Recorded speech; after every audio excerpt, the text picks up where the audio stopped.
करवा चौथ व्रत कथा। एक साहूकार के 7 लड़के और एक लड़की थी। एक बार कार्तिक मास की कृष्ण पक्ष की चतुर्थी तिथि को सेठानी सहित उसकी 7 बहुएं और उसकी बेटी ने भी करवा चौथ का व्रत रखा।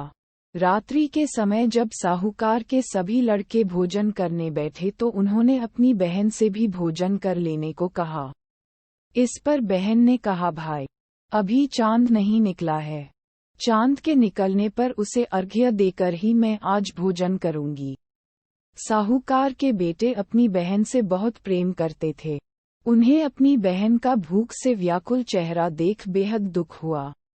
साहूकार के बेटे नगर के बाहर चले गए और वहां एक पेड़ पर चढ़कर अग्नि जला दी। घर वापस आकर उन्होंने अपनी बहन से कहा, देखो बहन, चांद निकल आया है, अब तुम उन्हें अर्घ्य देकर भोजन ग्रहण करो। साहूकार की बेटी ने अपनी भाभियों से कहा, देखो, चांद निकल आया है, तुम लोग भी अर्घ्य देकर भोजन कर लो। नंद की बात सुनकर भाभियों ने कहा, बहन, अभी चांद नहीं निकला है।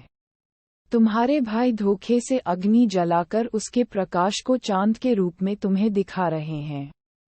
साहूकार की बेटी अपनी भाभियों की बात को अनसुनी करते हुए भाइयों द्वारा दिखाए गए चांद को अर्घ्य देकर भोजन कर लिया।